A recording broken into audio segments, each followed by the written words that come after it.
Olá, amigos do LAC Concursos, estamos aqui para mais uma aula. Na verdade, pela ementa que nós recebemos do professor Luiz, certo? É a nossa derradeira aula direcionada aí para a galera de Pernambuco, tá?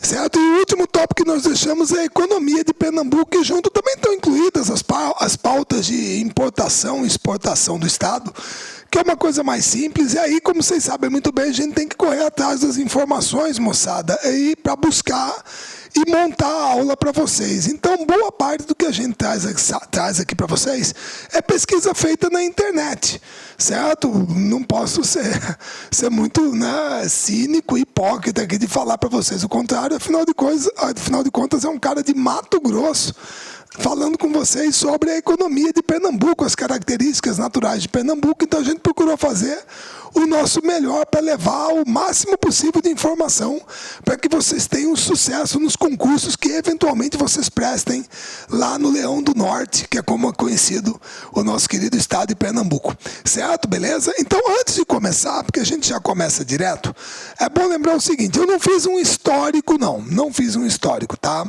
Eu procurei mais as coisas atuais, as características atuais, mas como vocês sabem muito bem, isso aí é tranquilo, todo mundo conhece, e lá vamos nós para as pesquisas, né?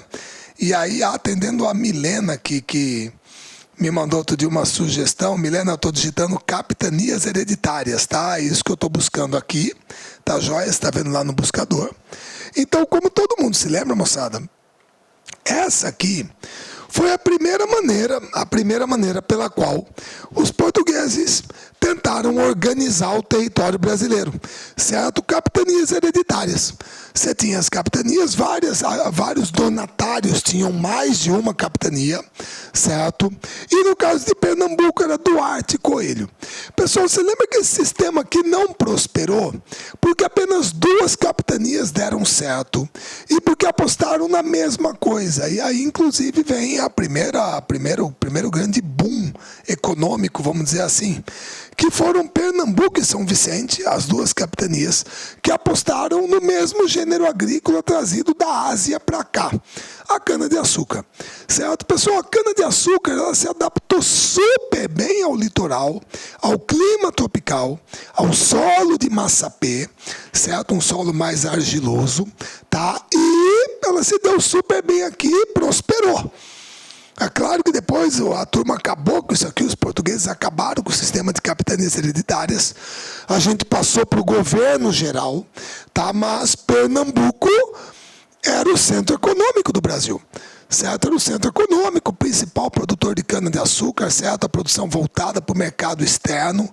O Brasil, então colônia portuguesa, assumindo um papel preponderante nessa cultura agrícola, e isso, inclusive, gerou a cobiça estrangeira, certo? Perdão.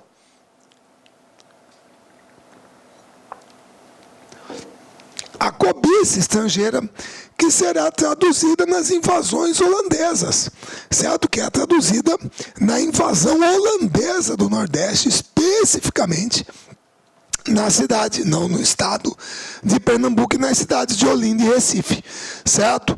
Muito bem. E como vocês se lembram, tá? Perdão. Aqui, Marcelo, mas você é muito cabeçudo, desculpa, gente. Você está fazendo uma coisa e você até perde o fio da meada, né? Que é um óleo aqui do Vitor Meirelles, homônimo do nosso querido professor Vitor, tá?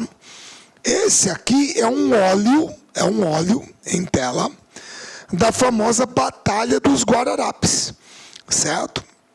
Inclusive até o aeroporto internacional, certo? O aeroporto internacional dos Guararapes, lá em Recife, Gilberto Freire, né? Essa imagem aqui até muitos apontam como a gênese do exército brasileiro. Foi a batalha, parece que não foi mais de uma, foram 2, mas a gente chama de Batalha dos Guararapes, porque aqui são retratados o branco, João Vidal de Negreiros, o negro, Henrique Dias, e o índio, Felipe Camarão, que, se não me engano, eu estou chamando o índio Poti, certo? Então, esses elementos juntos já dão uma ideia no quadro de um início de criação de uma identidade nacional, certo? Lutando juntos para expulsar os holandeses do Brasil, certo? Então muitos colocam a origem da organização do Exército Brasileiro aqui, certo? E aí, como vocês sabem muito bem, os holandeses não foram embora de mão abanando, eles levaram mudas de cana-de-açúcar para as Antilhas, certo? O clima tropical também, muito parecido com o Brasil, se adaptou super bem à cultura lá, e o Caribe fica mais próximo da Europa do que o Nordeste brasileiro. Aí o nosso açúcar entra em declínio, o ouro aparece, a mineração, e aí outros ciclos se sucedem ao longo da história do Brasil. Só que vocês sabem muito bem que, moçada, quando a gente fala em industrialização, existem características atuais, mas no passado a gente trabalhava da seguinte maneira, e eu tenho que direcionar mais para a industrialização mesmo, que é o seguinte: no passado, se você perguntava para uma pessoa quais eram os pré-requisitos que ela considerava necessários para que uma determinada área se mostrasse viável a receber investimentos num projeto industrial, provavelmente essa pessoa responderia o seguinte: bom, eu preciso de mão de obra, eu preciso de matéria-prima, eu preciso de mercado consumidor,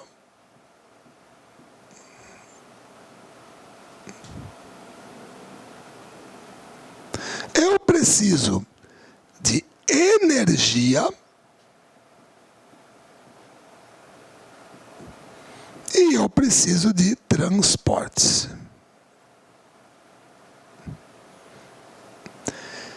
Esses 5 elementos eram fundamentais, tá? Para que você considerasse viável a implantação de um determinado projeto industrial numa determinada área ou região. Além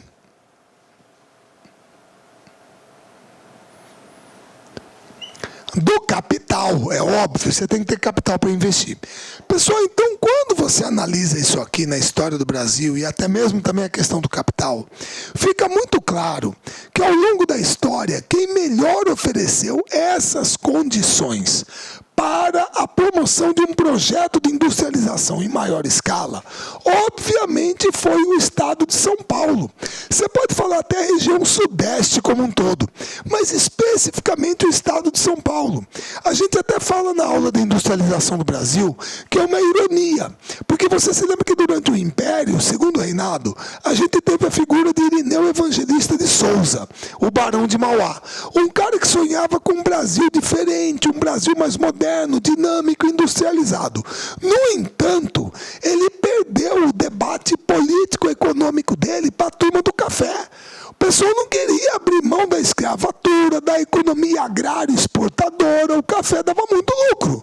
Tá, mas aí é uma ironia. Por quê? Porque o capital acumulado pelo café, principalmente em São Paulo, impulsionou a industrialização do Estado. Então, São Paulo é o estado mais industrializado da federação, não é por obra e graça da divina providência. Eu até falo isso com todo respeito aos nossos irmãos paulistas e paulistanos, não é porque eles são melhores que os outros, mas é porque são condições históricas. É a mesma coisa que você pegar, por que nos Estados Unidos uma pessoa de Nova York chama um cara de Kansas de redneck, caipira. Você, poxa, a colonização dos Estados Unidos começou da costa leste para a costa oeste. Então é claro que o leste é mais populoso, é mais povoado, é mais industrializado. Ao longo do tempo você tende a uma dispersão, certo? Então é por isso que São Paulo é o estado historicamente mais industrializado. E vocês se lembram muito bem que ao longo do século XX houve uma concentração industrial maior no Sudeste. Certo? Então a desigualdade regional era muito acentuada. Como a gente fala aqui, o Brasil era muito tenso para um lado só. Porque você se lembra que numa relação de causa e efeito, não é urbanização que provoca industrialização, é industrialização que acelera a urbanização. Então isso dá um maior dinamismo na economia.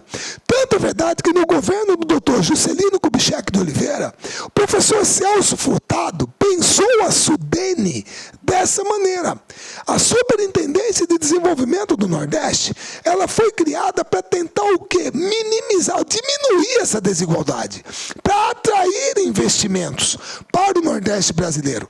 Tanto é verdade que depois o modelo foi copiado com a SUDECO, que era para o Centro-Oeste, e com a SUDAM, que era para a Amazônia, a região da Amazônia Legal, além da SUFRAMA, que é a Zona Franco Polo Industrial de Manaus. Certo? E isso porque você tinha uma indústria muito concentrada no Sudeste brasileiro. Certo? Que foi o que substituiu aqueles ciclos econômicos que nós tivemos. Você teve o açúcar, aí veio a mineração, veio o café, junto com o café por um curto período, a borracha, e aí a industrialização, a urbanização do Brasil. Então, com essa forte concentração no Sudeste, especificamente em São Paulo, as outras regiões ficaram muito atrasadas. Certo? E isso é consequência de um processo histórico que envolve a ocupação do território e os ciclos econômicos pelos quais o Brasil passou. Durante a década perdida, chamada década perdida, 80, 90, até meados de 90, todo o Brasil pagou. Certo? A gente teve uma desaceleração econômica, tivemos, vamos dizer assim, um quadro estagnado em que a economia patinou durante uma década ou até um pouquinho mais, mas é aí que entra o quadro atual, certo? Que supera, que deixa para trás essa década perdida, tá? E é nele que eu vou me concentrar mais, tá ok? Então vamos lá.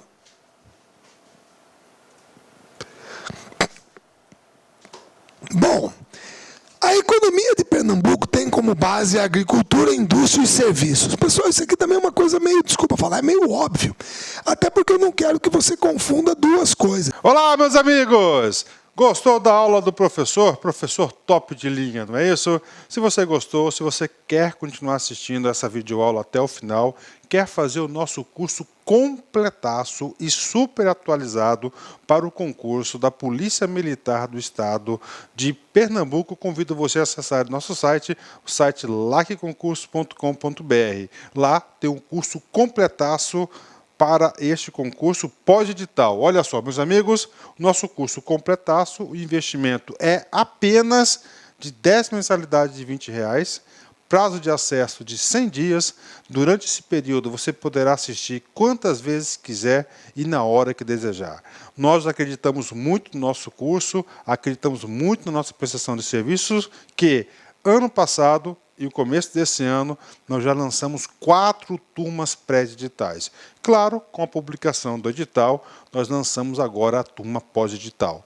E nós teremos, confirmado, já está disponível para vocês aí, 3 turmas pré-edital. Aliás, pós-edital. Turma 1 começa dia 21, que é o nosso personal coach. Esse personal coach é o estudo e regime de metas, na qual você vai ter todos os dias uma meta de estudos e pode ter certeza, se cumprir essas metas, lá no dia da prova, no dia 29 de maio, você estará competitivo. A turma 2 começa no dia 11/4 e a turma 3 no dia 25/4, é a nossa turma de reta final. Você pode se matricular nesse exato momento que nós já antecipamos a primeira semana de aula para vocês.